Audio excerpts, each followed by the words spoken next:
like to welcome you to the third episode of the Mike and Bradley Sports Scene here on Bledsoe Telephone Cooperative. Also, being simulcasted on WAT AM 1110 Pikeville, Tennessee.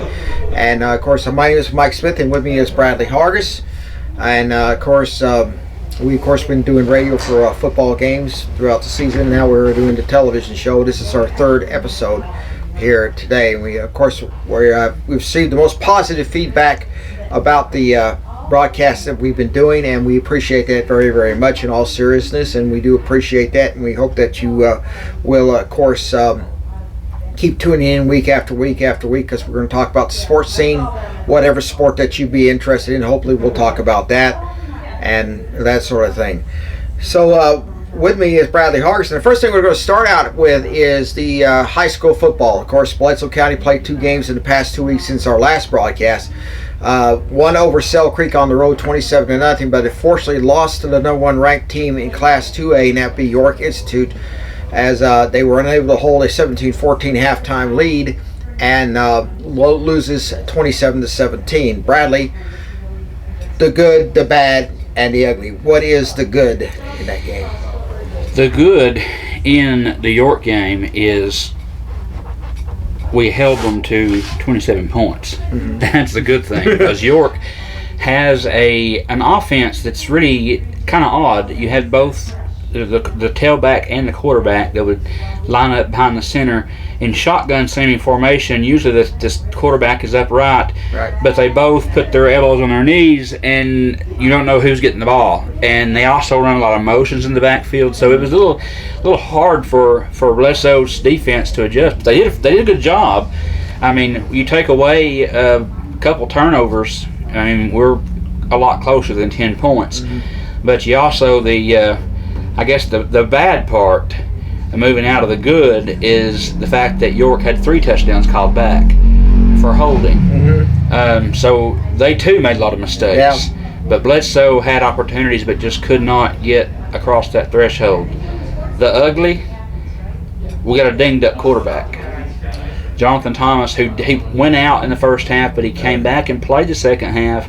But his knee, issues with his knee, ankle, leg, not really 100% sure. They were working with his knee on the field.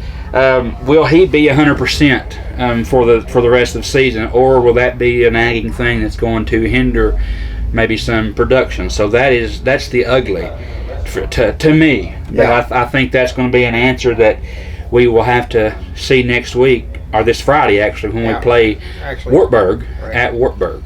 Okay, well, of course, Jonathan Thomas, I talked to the coach after the game last Friday night. He said it was a bruise on the hip was part of it, and there was a sprain in the knee, and it wasn't considered serious. They did tape it up, and he did play the second half. So basically, he did fairly well, and I think because he'll get a week rest on that, and obviously here today. We were supposed to have Coach Tabor here to interview today, but due to the fact they're having a middle school game this week, they have to get the field striped and all that. He was able to do it. We will have him on the 27th. Probably at the high school when he's agreed to do that. So hopefully that is set unless something changes that. So in the next broadcast we'll have Coach Tabor on as our first guest. We hope anyway. But anyway, Bledsoe County, of course, 2-2 on the season. They're 0-1 in Region 2-2A. They face off against Wartburg, which had the same problem we did. Couldn't hold a halftime lead against Oneida and lost. They're 1-2. And so basically is that this is a so-called must-win deal. If you win, you're still in the hunt for a possible top 2 spot in the playoffs. You lose, you're behind that. You're behind the 8 ball for both schools. For both schools. So, I mean, this is going to be the, usually our make or break game is a Sequatchie County game. We've already done that one. Yeah. But now it's kind of the will Bledsoe respond to the loss to York with a victory over Wartburg? That remains to be seen, and I hopefully that they will. It's interesting. The high school football don't really pay much attention to the top 25 polls, right? But the top 10 polls, yes. But it is something that should be mentioned. Yeah. Sequatchie County is ranked number 6 in 3A. Cumberland County in the 5A region is ranked 25th. That's not bad for in, them. in the state. Yeah. Even though they're 1-3, they're ranked 25th. Sale Creek in the 1A is ranked number 19. So, and York obviously is number 1. So we've played, all 4 games that we have played have been against what you might call, according to college standards, ranked teams. I mean, we have the strength of schedule that, that would be the envy of anybody, really. I mean, don't have the strength of schedule that Tyner has, by no means, but we do have a pretty hard schedule. It's at least the first leg of this. The fourth toughest schedule in the state according to one poll. Now, yes, but now Wartburg and Tellico, thankfully, are not ranked in the top 25. So, and that's who we play, at Wartburg, at Tellico. I'm not saying it's going to be a shoe-in victory. No. We're going to have to go in there and compete, but that should be, by all means, it should be 2 region wins, and will put us in good shape to at least be number 2 going into the last leg of the season. But again, we've played a very, very difficult schedule, and people don't realize that. And we've made a lot of mistakes in those games, which it could be. We're 1 or 2 plays away, Mike, from really being 3-1 or 4-0. Yeah. I mean, you take a few plays away from Sequatchie County, and things just didn't go our way in certain times, certain things. If those would have been different, I mean, of course, you can woulda, shoulda, coulda all week long, but we were again 2 or 3 plays in both of those losses from being 4-0 or at least 3-1, and I mean, York's a good team, so I don't think we should go around hanging our heads. I mean, we hit them nose to nose and made them earn it. It's not like we didn't give them anything, and we didn't roll over and quit. So York's a better team than it was last year. I mean, absolutely. they've improved locally, and they have done well with the talent they have and that sort of thing. Of course, Bledsoe is a young team, youth, and the experience they've made a number of mistakes, and of course, as you said. But they learn and that sort of thing. And of course, while we're at it here, let me flip this over here. Let's talk a little about the BCMS team. They took on Dayton Sweatbees and beat them, and they did a good job here. And of course, the wee piece of the golf team is out there. They're doing it very well, doing a very good job. So we want to recognize them for their efforts. And really is that the middle school team has recovered from its opening season loss and have done well this season. So you can never, that'd be the nucleus of future Bledsoe County High School football teams, and of course that sort of thing. And of course, 3 years from now, may we hope in the 100th anniversary of the Bledsoe County football team, it's the 100 years. They'll bring a state championship to celebrate that. So, but anything happening here as well. Again, like I said, Coach Tabor, who we thought we could get today, was not able to be here, and he has agreed to on the 27th, which is our next broadcast, and we'll get him and some players, and we'll get talk to football, because it's going to be homecoming on the hill against Whitwell, the Tigers of Whitwell, and I believe that's Adam Sandler night. Bradley, please do not dress up like the water boy. There'll be a lot of Bobby Bouchers in the crowd. How about what was that? What about he played the golfer, hockey player? Happy Gilmore. Yeah, Happy Gilmore. You, Bobby. That was the most funniest thing. He beat up Bob Barker. Beat him up. Yeah, in the movie he did. Yeah. Hey, it might be good to mention that the Little Blue, watching them play the past couple of weeks.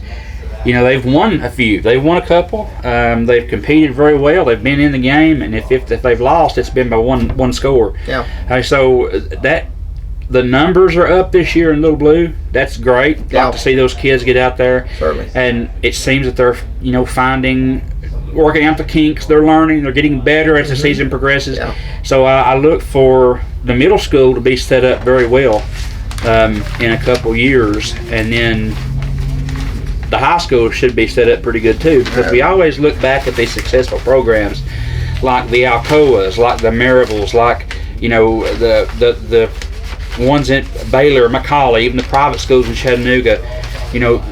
They are fed by youth football. They're fed by youth football, who then goes to middle school, who then goes to the high school level. And if you don't have that base, your talent level is just not there. I mean, success of the team, that's one thing if you have athletes on there, but the real success for your long term is in your feeder programs like Little Blue, your Wee Peas, Pee Wees, juniors and seniors. Absolutely. And then that feeds the middle school feeds the high school. So I'm excited to see what they're going to do in the next 5, 6, 7 years, because it's going to be a pretty good team. I think Bledsoe County, if they stay together and if they stay here, I think that things will work out very well for us. Of course, we want to mention the volleyball team, the girls volleyball team. They took down Van Buren County and Grundy County, and I hope your wife isn't listening to this, because she's a Van Buren County alumnus. She hears me enough. I don't think she listens. And I don't want you sleeping on the couch again. I think the couch is sort of tired of I have never had to do that in the 5 years. We just celebrated 5 years on September 8th, and it doesn't seem like it's been that long, but I've never had to sleep on the couch yet. I remember that wedding. And there's no dents in the frying pans either. So I remember that wedding quite well. At the end of the ceremony, you guys put on the baseball caps and strode down the aisle. Oh, that was a marvelous thing. I'm surprised nobody was listening to the Vol Network broadcast. Surprisingly, a lot of my really good friends were in the crowd, and they had the earbuds in, or ear pods, or whatever they're called, and they were listening. They were listening to the ball game, and I didn't realize it, but I found out after the fact, and I said, had I known this, I would have promoted you to best man on the spot. One of my groomsmen had one in and was listening, and I was like, why did you not give me one of them? What I was doing my vows, I could have been listening too. And he said, well, mine's attached with a cord, it wouldn't reach that far. I was like, well, I could have promoted you to best man. You'd have been right there beside me, and the cord would have reached, and I could listen to the football game. But do that, somebody would stand up and say, "Touchdown, Tennessee!" That would be one way to celebrate the wedding. Celebrate the wedding. They used to have a rule, around here, said during Tennessee Alabama week, you don't schedule weddings, you don't schedule funerals, and you don't schedule picnics because it's Tennessee Alabama. You don't do that. That's it. Because I remember a cousin got married in 1980, and Tennessee was playing Georgia Tech that day.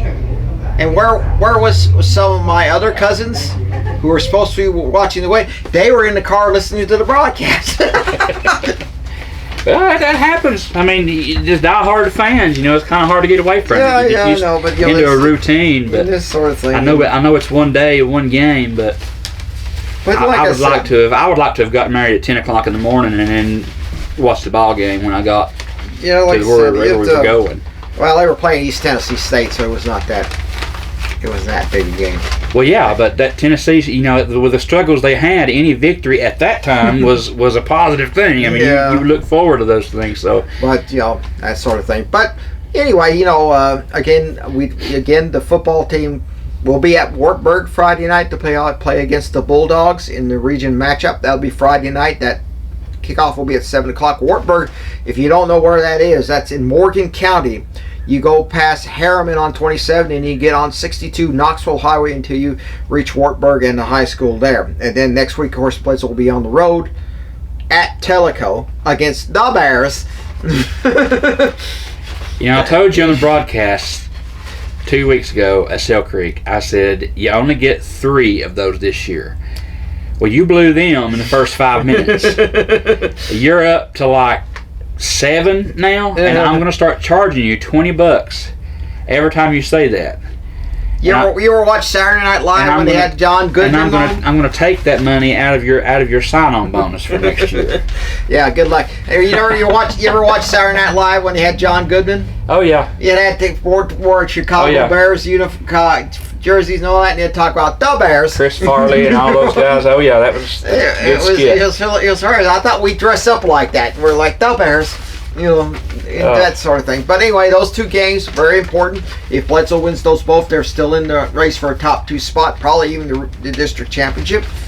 But like I said, a lot of things happening here. Of course, next home game will be 3 weeks down the line against Whitwell. That'll be homecoming. When we come back, we'll discuss college football and the SEC, good, bad, or ugly. We will talk about this week number 2. as you're watching the Mike and Bradley Sports Scene here on Bledsoe Telephone Cooperative Channel 18. We'll be back in just 1 minute. You need a bank that you can depend on. Here at Citizens Tri-County Bank, we have the most dependable staff that you will ever meet. Call in, you will not get an automated attendant, you'll get a person. But on the other side, we have all the technology that anyone would need, from apps to online banking to bill pay. So please come and grow with us as we're about to celebrate our 50th year. We are the only community bank you will ever need.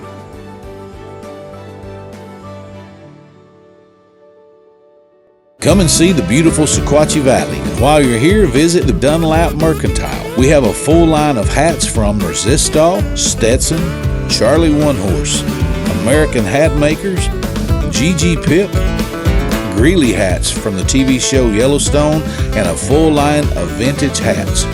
Make sure to check out our hat bar where we can clean, shape, and customize a hat just for you, right here at the Dunlap Mercantile.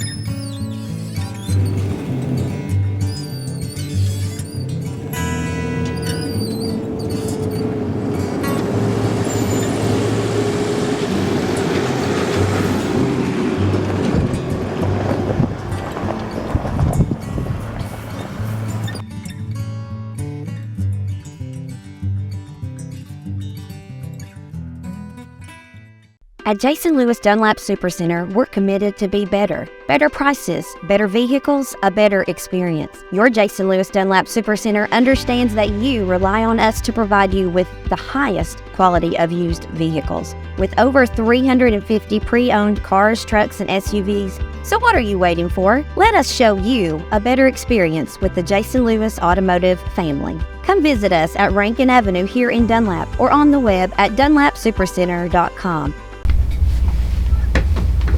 Okay, we are back. Of course, now we're going to go to the college football scene, particularly the SEC. And, well, the SEC, just didn't look like the power conference it was supposed to. And of course, every conference has an off day. Of course, one of the bigger talks in the SEC was Alabama losing to Texas. Now, for the first time since 2004, Alabama lost by double digits, and for the first time since 2003, Saban lost by double digits. That's when he was at LSU and won the national championship that year at LSU. One of his 7 national championships he won under his credit, and really is at Texas, which came close to beating Alabama last year in Austin, made it stand up this time, 34-24. Bradley, the good, the bad, the ugly on that game. Might be. And since you're throwing out when things happen, first time since 2010, Texas find themselves in the top 5. They went, when they beat Alabama, they bumped all the way up from 11 to 4. And Southern Cal's 5th and rounding out the top 5. But Georgia is the only SEC team that's cruising right now. Florida State is number 3. Florida State's number 3. Michigan's number 2. So, in Ohio State dropped to 6. Dropped to 6. Southern Cal jumped them last week. Both teams won, but Southern Cal, because of Southern Cal, won against. They jumped them. But yeah, it's the SEC is. I wouldn't say that they're not still the toughest conference in the country, but people are starting to find weaknesses and holes in their scheme. So, but the good, specifically for the Tennessee game, we got to win. That's great. Yeah. And we didn't look over Austin Peay as much as I thought we would going into the Florida game this week.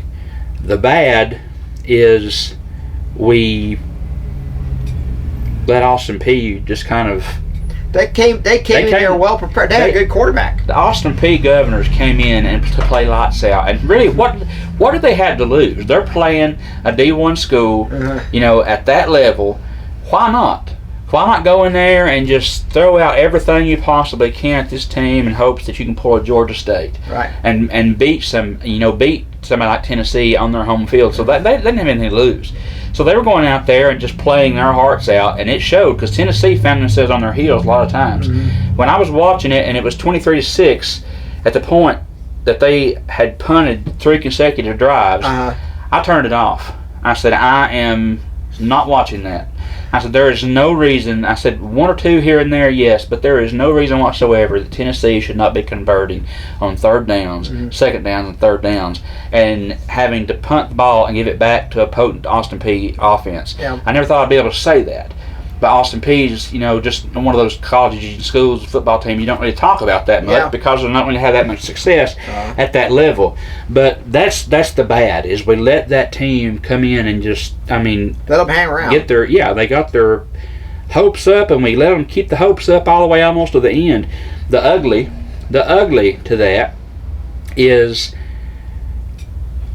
a lot of people, as far as the Tennessee faithful, you hear a lot of them right now complaining and grumbling, like, oh, well, we're just like we were this back here. Joe Milton didn't improve as much as we thought he did, and and the list goes on and on. And I'm just like, y'all were on top of the world when we beat Virginia. Yeah. Now you're back down. The same people who was saying that Tennessee is finally back and established last year, going 10-2, and then this year, starting off with a big victory in Nashville against Virginia. Yeah. Everybody's like, oh, Tennessee's picking up right where they left off.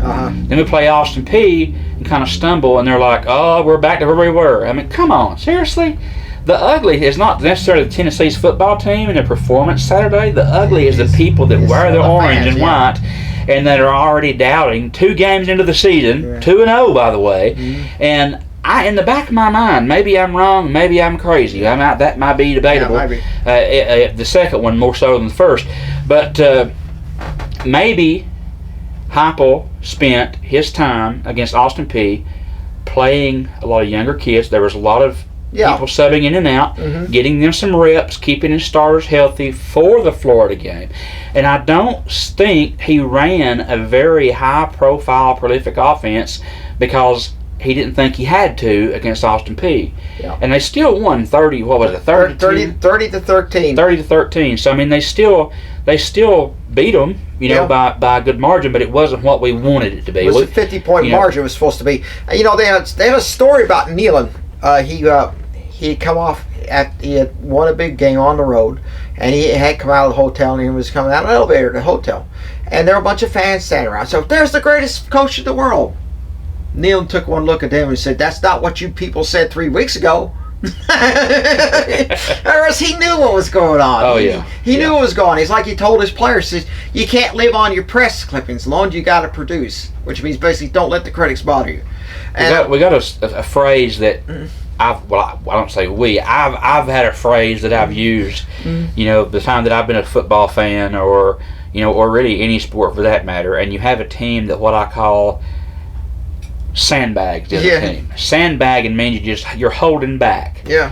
You're holding back a few things because that's when the water starts to rise, you put the sandbags up to hold the water back. Yeah. So you're holding back, you're holding out, and I'm really hoping that all these naysayers about Tennessee that when they go into Gainesville Saturday, I am very hopeful that Heupel just turns the team loose, and I would absolutely love, any Tennessee fan would, to see them light Florida up in Gainesville. And I don't think that's that much of a stretch. No, as far as hope, because he didn't. If you go back and look at the plays that he ran against Virginia. They were high profile. Deep balls were thrown. Yeah. They were they were breaking big runs. They were doing a lot of different defensive stunts and schemes and getting back there and getting sacks and getting tackles for loss. They didn't do all of that against Austin Peay. They played a basic game, and they just kept nickel and diming and doing the best they could to get people some reps, keep the starters healthy, and I honestly do believe, going back and looking at those 2 games from last year up to Virginia, Tennessee was playing, like they were wanting to win the national championship, and they finally started to have it in our. Everybody believed that they could possibly do that. Yeah. But in Austin Peay, they didn't really have that fire about them because, honestly, they didn't have to. No. So if your second and third team is going to be producing, and you beat a team, that's playing lights out football, and you still beat them 30-13. That's a pretty good, stand for you as a Tennessee fan should be. And looking into Florida, all your starters are healthy. You've got, the basic play that they're going to watch from last week and the weeks before. He's not going to run those basic plays against Florida. He's not going to run that, bread and butter offense against Florida. He's going to spread that field. He's going to get north and south, get up and down the field, and try to score as many points as he can. Yeah. The point-a-minute offense that you saw last year and saw a little bit against Virginia, you're going to see that, I believe, on Saturday against Florida. And it would not surprise me at all. Two things would not surprise me. Right. One, Tennessee goes down there and blows Florida out of the water. That wouldn't surprise me at all. Mm-hmm. And two, as bad as it is to say, after all the things that I've said prior to, it would not surprise me if Florida wins on a very close game. Like a 24-20 type Well, deal. yeah, that sort of thing. But remember, that Billy Napier, he's on the hot seat in Florida. He loses to Utah. Okay, he beats Furman 49-7. That's unexpected, but he loses twice to Tennessee. Your reputation is look what happened to Ron Zook. After he loses twice to Tennessee, and then he gets canned when he loses to Mississippi State. See, it's for that reason, Mike, that I have to, in the back of my mind, respect the fact that it's Florida, number one. It's in Gainesville, number two. And number three, it's kind of a have-to win for him before his contract. So he's going to have his boys ready. I'm not saying that he's the caliber of coach that we have. I'm not saying he's not a Josh Heupel. He's not a Nick Saban. He's not even a Lane Kiffin, for crying out loud. Yeah. But he still knows how to get the boys out there to get them to do what they're supposed to do. And he's going to be trying to do his best to play lights out because he knows his contract and his job is on the line here. Well, the thing about it is that Florida, in recent years, has had a drop off in talent. The talent is just not there. It used to be the base. You see it like Miami. Hurricanes was always the bad boys of college football. They're always in it. Nowadays, they're struggling to get above average, and that's how it's. Florida, to be honest with you, I used to remember Florida was a team that was that always would come close to winning an SEC championship, but would never get there. That sort of thing, and that sort of thing, and I love the story about Steve Spurrier. He said when he played at Florida, he said Georgia would always ruin their season because Georgia would beat them. And he said when he got to Florida, the first thing he noticed is that Florida never hung 50 points on Georgia. So what did he do? He went out and hung 50 points on Georgia. And that sort of thing. But remember, I'll tell you something. My favorite Florida game was in 1990. Tennessee was hosting Florida. It was homecoming. 7-3 at halftime. Tennessee was leading. Okay, Florida kicks off. Dale Carter. Now the Tennessee rule is you don't ever field a kick inside your 10. Not even a beer can. You don't do it. Dale Carter never read the book. He picked it up, fielded it, and ran 93 yards to the end zone. 93 yards. I mean, absolutely. He had times that they had hands on him. I counted. It's been all 11 special teams players laid a hand on him, and he went 93 yards for a touchdown. What happened? Tennessee blew them out of the stadium 45-3. And that was Steve Spurrier's first year. And they say that they said Steve Spurrier never accepted that loss. You see, it was so. Yeah. And Florida that year tied Tennessee for the SEC title, but because they were on probation, they couldn't go to the Sugar Bowl. It's Tennessee and Florida has always been we think about rivalries, Mike. We think about Tennessee, Alabama. We think about even Tennessee, Georgia. But Tennessee, Vanderbilt.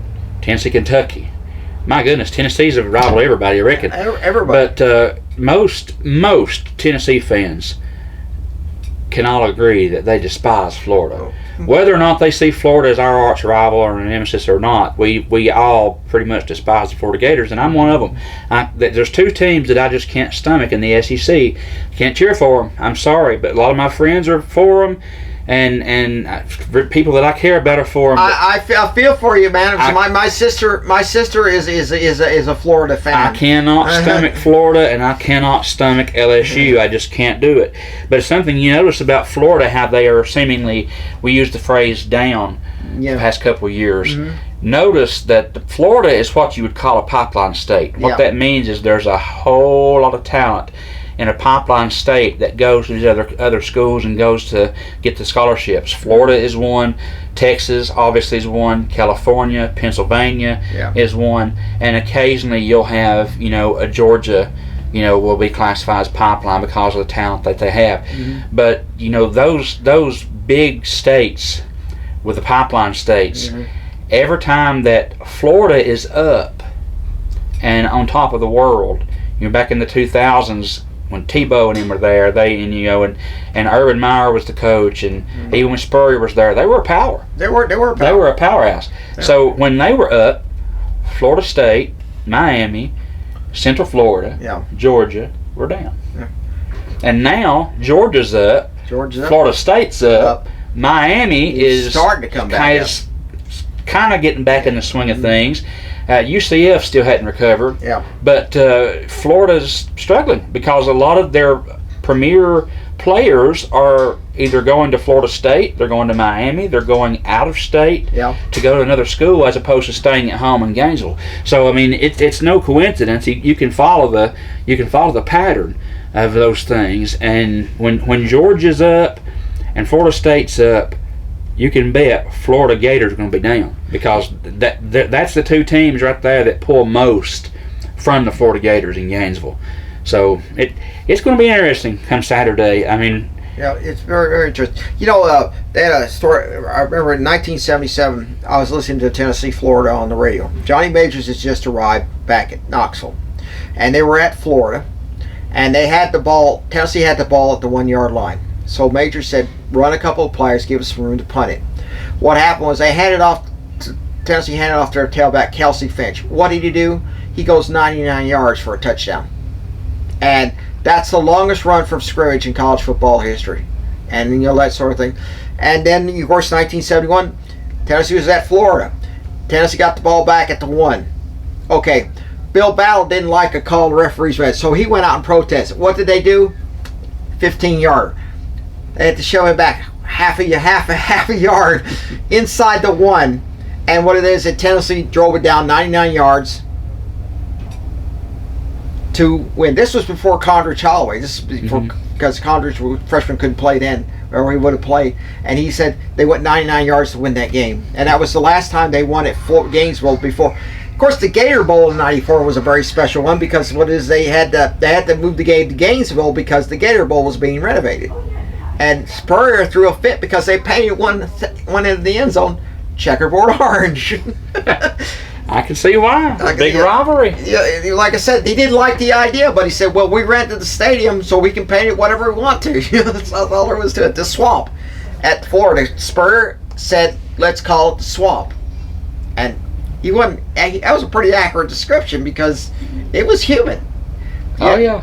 And humid, and then they moved the game to December 2001 after the 9/11 attacks. Tennessee, if they had not, Tennessee would have lost because Tennessee had injuries in that game, and Tennessee won that game, won the SEC East.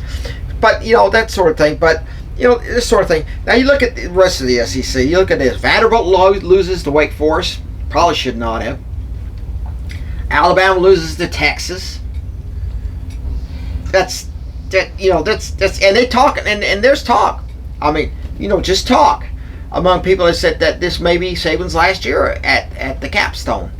If Saban drops one or two more, he probably will. I mean, what he's already accomplished everything he's going to accomplish at Alabama. I mean, he has won 6 national titles there. He's won one with LSU before. So it's 7. I mean, so he already, as bad as I hate to say this, I'm not going to say the thing that starts with R and the next word is T. Yeah. But what I am going to say, because I said that one time when Yeah. Alabama played Texas for several years ago for the national championship, and Bama beat them, and I yelled that, and it's had a bad taste in my mouth Yeah. ever since.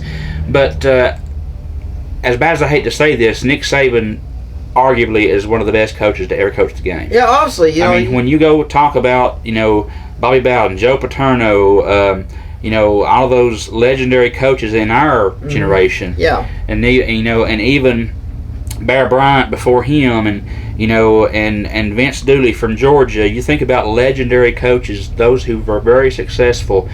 You cannot mention a top three without mentioning Nick Saban. Nick Saban. But, the thing about it is that coaches, they stay too long. Sometimes they get forced out. Bobby Bowden got forced out of Florida State because they felt that he was too old. Woody Hayes was forced out because he slugged the Clemson player especially in the Gator Bowl. I remember seeing that, and it was like that. And then they told Woody Hayes, "You can resign or be fired." And he said, "Fire me," and they fired him. And then you look at Bear Bryant, Bear Bryant is last year. He starts the first half season undefeated, top of the world, beats Penn State, who wins the national title that year, then loses to Tennessee, then loses to LSU, loses, I believe, to Southern Miss, and then loses to Auburn. And then he said, I can't coach him anymore, and he decides that's it, he's going to hang it up. And then he retires after the Liberty Bowl win, which I thought was a very memorable game for him. And then 6 weeks later, he dies. And it's a terrible thing because he didn't want to go out being forced out. He wanted to go out on his own terms, and that's the way it is. But like I said, Steve Spurrier once said, a coach should not stay more than 15 years at one school. He said because you get stale. You get stale. That sort of thing. You want to get somebody in there who can do the job. Yeah, you start getting to the point where you're going through the motions and you're not as excited about being there. You're just used to it, and so that again stale. So you want you do have to shake things up ever so often to get somebody in there that's hungry, that wants to get in there and really make a name for themselves and to be successful.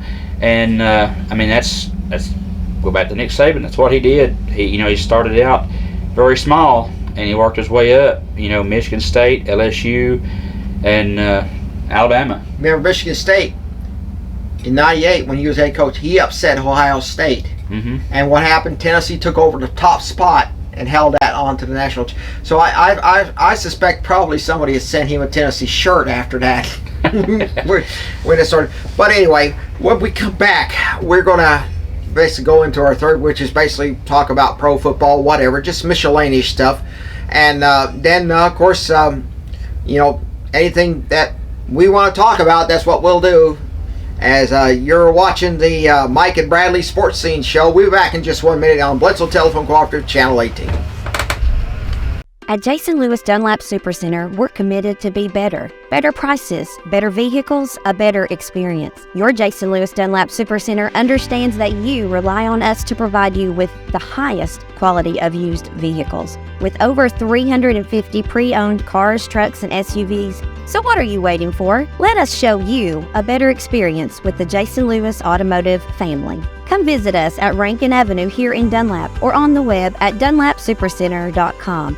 Come and see the beautiful Sequatchie Valley. And while you're here, visit the Dunlap Mercantile. We have a full line of hats from Resistol, Stetson, Charlie One Horse, American Hat Makers, GG Pip, Greeley hats from the TV show Yellowstone, and a full line of vintage hats. Make sure to check out our hat bar where we can clean, shape, and customize a hat just for you, right here at the Dunlap Mercantile.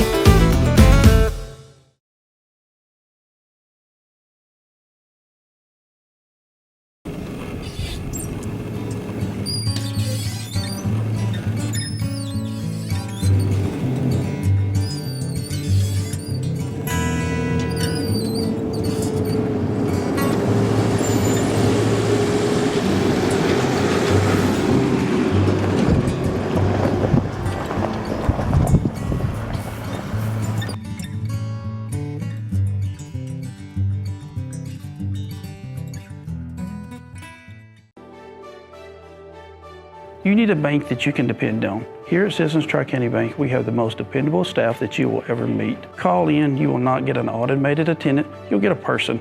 But on the other side, we have all the technology that anyone would need, from apps to online banking to bill pay. So please come and grow with us as we're about to celebrate our 50th year. We are the only community bank you will ever need.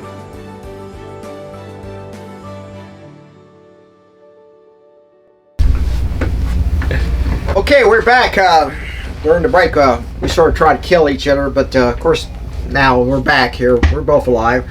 But anyway, of course, the Mike and Bradley sports scene. We're just kidding, of course, but we're going to talk a little, well, pro football, baseball, whatever. Baseball, you told me the Atlanta Braves was the first team in Major League Baseball to clinch a playoff spot. And Atlanta Braves are the only team right now that have clinched a playoff spot. Knocking on the door of that is the Baltimore Orioles, which is surprising. But they've got a very talented farm system. A lot of young guys have been called up this year. I mean, they are tearing it up out there right now. And surprisingly enough, there were some saying that this may be the first playoffs, and I can't remember how many years, that the Red Sox nor the Yankees were involved.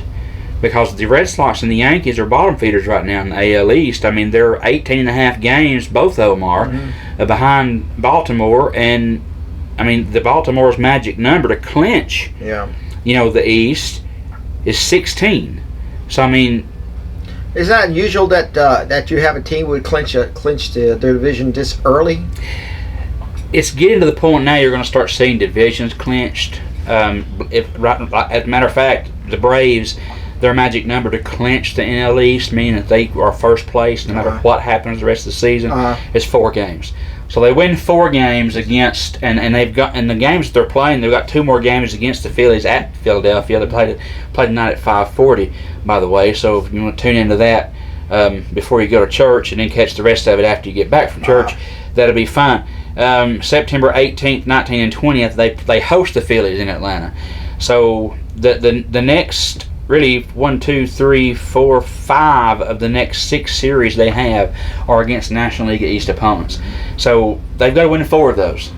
I got a feeling that probably in the radio broadcast, if it happens, I'm going to be seeing a few Atlanta Braves caps. You may. And that sort of thing. Because I know you and Derek, I mean, sort of tortured me the last time with the Braves. It's so funny because when the Braves won the World Series the other year, that year you were specifically talking about, we beat the Dodgers in the NLCS, National League champions, and we went over there. I believe was it Tellico where we played at? Polk County, I believe. Polk or somebody way over there. I think it was Polk County. Mike actually rode with us that day, and that was the first and the last time that'll ever happen. But he was in there, and all he kept saying was, "Go Dodgers, go Dodgers, go Dodgers." The Braves beat the Dodgers, and I really liked the fact that he had to eat crow the following week when we played, and the Braves were going to the World Series. Don't listen to him. He's got no proof of me doing that. There's one thing that I've always been told growing up, and I never really understood it till I got old enough to really know what they were talking about. But crow is a lot easier to swallow when it's warm, Mike. And when you're wrong, you might as well just say it, because if you don't, I'm going to. The thing about it is that the Braves, of course, were at the Boston Braves, and then they were the Milwaukee Braves, and then they came the Atlanta Braves in the 1960s. And you got to back up a little further. Yeah. The franchise began as the Boston Bean Eaters. Boston Bean Eaters. Then it went to the Boston Bees. And then the original Boston Red Sox were the Boston Braves, while the Braves franchise now were the Boston Bees. Well, the city started paying more attention to the Braves instead of the Bees, so the Bees just up and pulled out and decided, we're not going to play over here anymore. And they became the Boston Braves became the Red Sox. They took the Braves name from the Red Sox to kind of copy that. And then they moved to Milwaukee, and then they moved to Atlanta. And hopefully that's where they'll stay for the duration of my lifetime, because I would definitely not want to cheer any other team, like the Texas Braves, nothing like that. You know, I want them to be in Atlanta. But if the postseason began today, Yeah. that's with the stats and the rankings that we have right now, your first top two teams in the National League are obviously the Braves and Dodgers. Awesome. So the Braves and Dodgers will get a bye. Your wild card teams with the Diamondbacks will be playing Milwaukee, and your Cubs will be playing the Phillies. And that's your wild card games. This is if the season ended today. If the end today. As far as on the American League side, you've got the Orioles and the Astros that are first and second, respectively, in the American League. And then you have Seattle that would play Minnesota for a wild card, and then you've got Texas that'll play Tampa Bay. Tampa Bay was the favorite to win the AL East and really be that team that produced the most. Right now, aside from the AL West, the closest race is the AL East. Tampa Bay is only behind the Orioles 3 games. And, you know, you go down to the AL West, the Rangers are only behind the Astros 1 game. So a lot can happen in the next 20, you know, let's see, this 7, 5, 8, 12, 15, 18 games. A lot can happen in the next 18 games, especially when you're within that threshold. And, of course, the Braves have a 16-game lead over the Phillies right now. So their magic number is 4. You win 4, you got the National League East clinched. You've already got a playoff clinched. And it's the first time in a long time, Mike, that the Braves have been producing the stats they're producing. I mean, Matt Olson leads the majors right now with 51 home runs. Closest one to him is 44. It's Pete Alonso and Shohei Ohtani are tied at 44, and Matt Olson has 51. Ronald Acuna leads the majors right now. Stolen bases. He's up to 65, I believe it is. One of the first players ever to potentially have a 60-40 season. He's already surpassed 60-30. That's 60 stolen bases, 30 home runs. He could have a 60-40, which is unheard of. I can remember back when I was younger, a 30-30 season was unheard of. 30 home runs, 30 stolen bases, that was crazy if you could do that. And now it went from 30-30 to, you know, 40-40, and now you've got people doing 60-40 and, you know, and potentially even more. And it's crazy how baseball has changed so much. But I think if the Phillies are hot right now, they're doing fairly well. And again, they got to play the Braves in 2 more games tomorrow and this weekend, and they play the Phillies at Atlanta on September 18th to the 20th. So those games, not taken away from the Marlins and the Nationals and the Cubs, but those games against the second place team in the NL East is going to be really, really key. And I would love to see them clinch it against the Phillies. That would be nice. But who knows what'll happen? Who knows what'll happen? You know, I was a few years ago. I was watching ESPN, and they had a documentary about the Brooklyn Dodgers. Now, before the Los Angeles Dodgers were the Brooklyn Dodgers, and they talked about how they always seemed to have a problem beating the New York Yankees, particularly in the postseason. And the Yankees would win all the World Series titles, and the Brooklyn Dodgers, they used to call it the Subway Series because it was basically you went to the Subway Series until the 1950s when the Dodgers signed the first black player, number 42, Jackie Robinson, as their first black player. And the story was that many major league teams said they wouldn't play them unless black. And the Branch Rickey, who owned the thing, said simply and the baseball commissioner said simply, if you don't play the Dodgers, you forfeit the season. That changed that mind. Okay, well, what it was in the 1950s was that Ebbets Field, which where they were playing, was going downhill. It was badly done. You couldn't expand. They couldn't make the repairs, and they wanted to build a new stadium. They found a perfect stadium just a couple of miles up the road. Plenty of parking, plenty of them to go to. But the New York City Commission wanted to play politics, say, hey, we'll put you over in Queens. Have you ever heard of the Queens Dodgers? It doesn't work that way. It's where Shea Stadium is now. That's the Mets.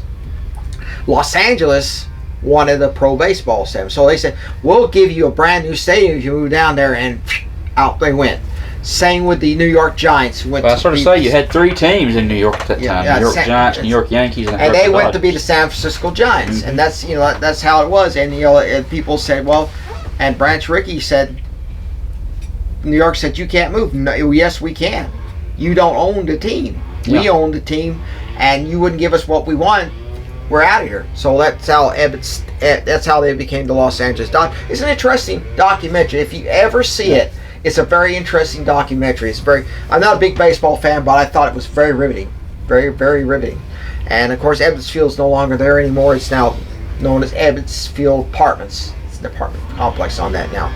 But that was interesting. Let's talk about a little about pro football. It started last Sunday, and of course, there are a lot of things, a lot of teams in action. I think the Falcons won, I believe. Mm-hmm. The Falcons won. The Titans didn't do very well, I don't believe. I hate to say that. I got to be honest. I follow NFL just a little bit, just enough to know kind of what's going on. And I can tell you this: that if Ryan Tannehill is going to continue to be the quarterback at Tennessee Titans, then you don't look for the Tennessee Titans to succeed. I think they should have just kept Josh Dobbs. They should have kept Josh Dobbs, who is playing and competing for a starting spot. He's already got a starting spot in Arizona. So he's performing there very well. And actually, he didn't do very well because in his starting he didn't play any touchdown passes, but they're sticking with him.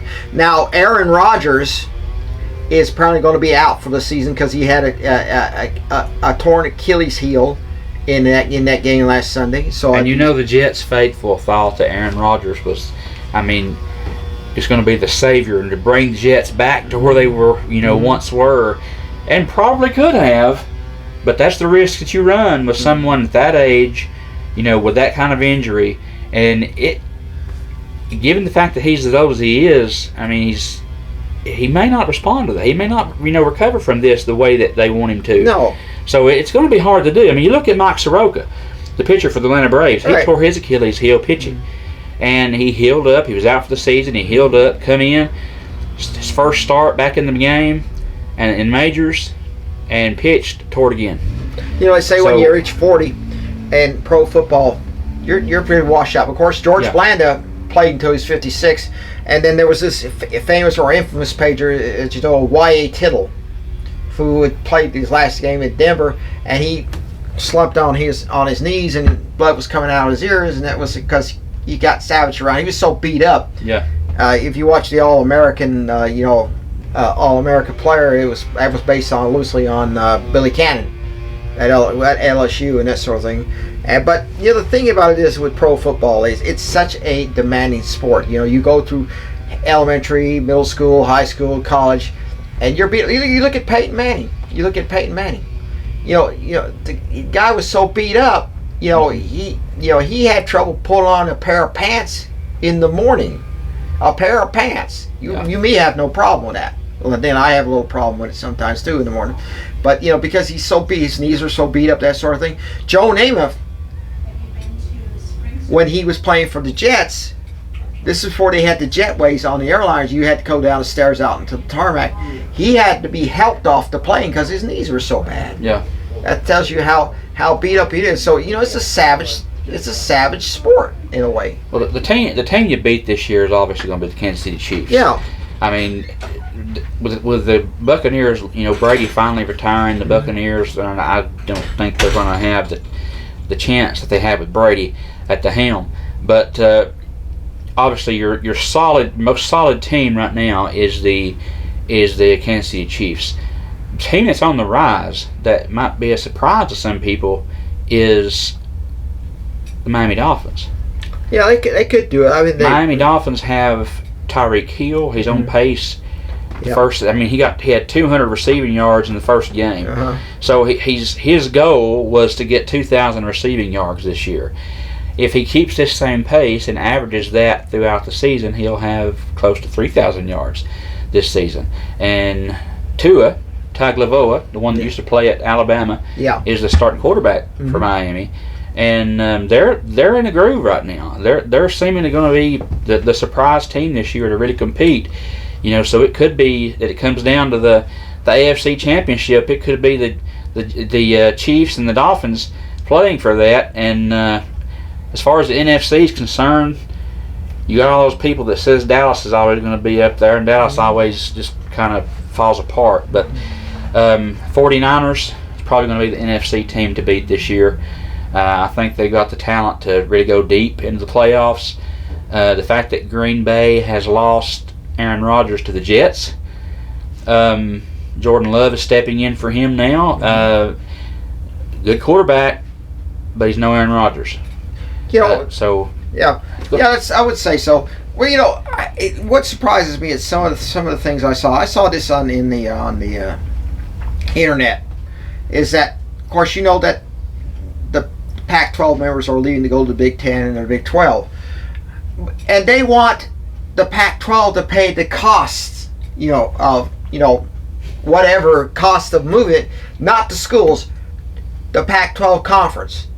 And Pac-12 said, no way, we're not paying. If you want to go, fine, but you pay the fines or whatever. Well, it should be. That's the way it should be. That's just greedy stuff. Now, of course, the two remaining members of the Pac-12 are going to try to raid the Mountain West Conference to get, to rebuild it, because the NCAA rules say in order to have a conference, you have to have at least 8 members. 8 members in that conference. There's only 2 after next year. So, so the Mountain West. Who's left? Washington State, and Oregon State. So there's not really a conference, so basically that tells you what it is, but that's ridiculous. Well, you just take some white out and go across the one under the Pac-10 or Pac-12. Yeah. You'll be Pac-2. Pac-2, so. Yeah, but, let's be understood right now is that the Mountain West, of course, it's not only going to be Power 5 next year, it's going to be Power 4, which means basically SEC, ACC, Big 10, Big 12, and then that sort of thing. And what they're going to do, they're going to try to raid the Mountain West and see if they try to get some of those smaller schools to come in there, but it won't be really the Pac-12 as it is. It's it's ridiculous and that sort of thing. No, with Texas leaving the Big 12 and Oklahoma leaving the Big 12, I mean, it's just a matter of time before those other teams try to jump ship and go somewhere else. I mean, again, Texas is already sending the message to the SEC. We're a force in the SEC starting next year. Well, everybody's saying Texas is back. Texas is not back. No, they're not. They beat Alabama, and they have Arch Manning, and they have Quentin Ewers, who is an Ohio State transfer. But it's a funny stat that I seen the other day that the 2 teams to beat Alabama with Ohio State transfer was LSU with Joe Burrow and Quentin Ewers now with Texas. So even though Ohio State didn't keep those guys, they're still a pretty good athlete. They went down there and they're making a name for themselves and being a legend. Joe Milton is a Michigan transfer, and if he beats Alabama, it'll be like a Big Ten teams school for Big Ten schools beating Alabama. They used to say, well, Tennessee's not going to chance it in Tuscaloosa. They may have that chance. That chance may be looking because Texas can beat them. Tennessee could very well beat them. Oh, and if LSU manages to solve its problems, they could beat them. Auburn's looking good. Auburn's starting to show up. Arkansas starting to show up pretty good. Texas A&M, I still work in progress. I don't think they're going to beat Tennessee. I don't think Texas A&M is going to beat Tennessee. This sort of thing. And the thing that bothers me about Auburn, Mike, is when they hired Harsin, they said we want a guy that's going to be down here. He's going to have the standards and the morals to really lead this team and be an example to these kids. That's what their number one priority was on the coaching search. Mm-hmm. Brian Harsin comes in, they hire him. Well, he's a good guy, good morals, but he didn't win the ball games. And he didn't last long. And that was the number 2 things. We want to win ball games. And they brought a huge Freeze And the fact that they have that standard, and then they bring in Hugh Freeze with the baggage that he has, and I'm thinking, okay, so that goes to show you that winning is the most important thing for Auburn right now. Phil Fulmer had a list of coaching candidates when they fired Pruitt at Tennessee, and one of them was Hugh Freeze. And you know what he put on it in big letters? Baggage. Yeah. Baggage. So he never was really in the mix for running, even though he expressed an interest to come to Knoxville. He said Lane Kiffin, no chance, and that sort of thing. He had these written down there, and he had Oklahoma State's Mike Gundy, who basically chose not to come. Mike Leach with Mississippi State, who died last year. He was considered a candidate, and he says too offbeat, too controversial, and that sort of you look at these things. These athletic directors have this list of guys that look like T. Martin was considered for the head coaching job, and it's really a shame that T. Martin didn't get it. But we're ashamed. But T. Martin didn't have any head coaching experience, and that was probably going to go against. Same, but with Dale Pruitt, with Jeremy Pruitt, he didn't have any head coaching experience either, and he never could handle it. And so that's what got him, because he couldn't think. Because Bill Battle said being a head coach is different from being an assistant coach, because the head coach has to be the referee above all the other coaches. He has to look at the whole picture. And he said Jeremy Pruitt never looked at the whole picture. He couldn't. He acted too much like an assistant coach. Same thing that happened. I mean, you have assistant coaches that have been assistant coaches for years. I'm not saying they're not good at their trade. I mean, we've had some of the greatest coordinators that David Cutcliffe have ever been around and in the game. David Cutcliffe, John Chavis was fairly good, but of course they were from Tennessee because I'm kind of biased. But the Kirby Smart was a coordinator for years under Nick Saban. Yeah. Jeremy Pruitt was a coordinator for years under Nick Saban and produced the top defenses while they were defensive coordinators. So they actually have the experience to really do what they're supposed to do. But when you coach as an assistant coach for so long, you kind of get your mindset changes to where. And I always go back to this, and I know we're almost comparing apples to oranges here, but I always go back to this when I'm comparing what a head coach does and what an assistant coach does. And you look at Pat Summitt of the Tennessee Lady Vols, and you look at Holly Warlick, who was the assistant under Pat Summitt for so many years.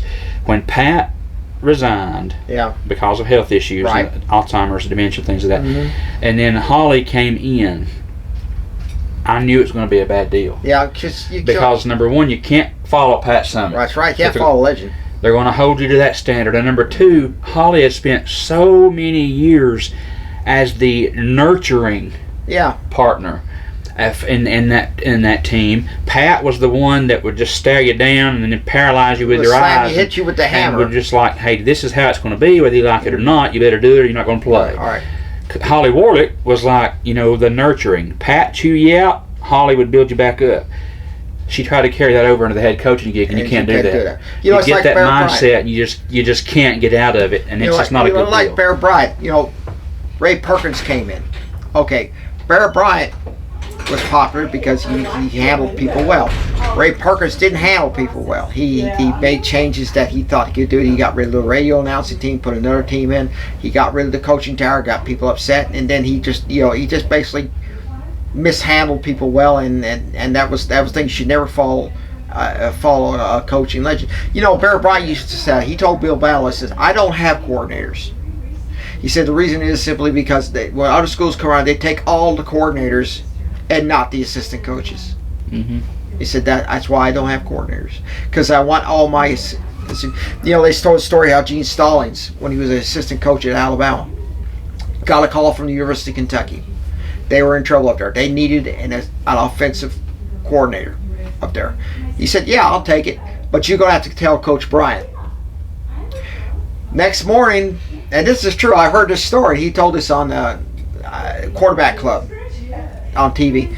And he said next morning he was in his office bright and early, because Bryant expects his coaches to be there about around 6:30 in the morning. Clomp, clomp, clomp. He knew that was Coach Bryant by the shoes. Clomp, clomp, clomp. He comes in and says, babe, that was Gene Stallings' nickname. He said, yeah, come take a drive with me. Gets in the car, says, you drive. Bear Bryant drives around for half an hour. I said, I got a call from the University of Kentucky. And he said, they're looking for an offensive coordinator. I said, yeah, they're in trouble up there. I said, there. He knew they were in trouble up there. And he said, the coach may be fired at the end of the year. I said, yeah. Who do we send up there? He put the message across. Don't go there. And then in that same year, the coach staff got let go. He said, had he gone to Kentucky, his coaching career would be in ruins. Mm-hmm. He didn't say, I'm going to offer you more money or please stay. Who are we going to send up there? That was Brian Sway getting the message across. He said the difference between an assistant coach and a head coach is that the assistant coach one who goes find the game balls for practice. That's what he's. But anyway, we're going to this will probably wrap this thing up here. We had a little fun with you all today, and of course, you hope that you appreciate it here tonight. Bradley, I know you got some final words to say. You say it about every time we do a broadcast. I'll let you say it first. Well, sign-off line that I always have is go Blue, go Braves, and go Big Orange. Well, I say go Blue, go Big Orange, go Dodgers. Right back. We can't all be right. All can't be right. So this will do it for the Mike and Bradley sports scene. We'll see you in 2 weeks. We're probably going to be at Bledsoe County High School. I believe, as far as I know, we'll get some arrangements picked on that. We'll have Coach Dwayne Tabor there as a special guest, along with some players, and maybe show you some interesting things about what's going on at the high school. Of course, that's going to be homecoming week. Bledsoe tonight, Friday night, plays at Wartburg Central. That'll be a 7 o'clock kickoff. That'll be up in Morgan County. Go to Harriman. Go past Harriman until you reach Highway 62. Then turn right until you reach the high school there. And then next Friday night, Bledsoe will be at Tellico Plains for their annual district region meeting with the Bears of Tellico Plains. And so we bid you farewell. We'll see you in 2 weeks as you're watching the Mike and Bradley sports scene here on Bledsoe Telephone Cooperative, Channel 18. Good day, everybody. $60, by the way. Brought to you by Bledsoe Telephone Cooperative in the Sequatchie Valley.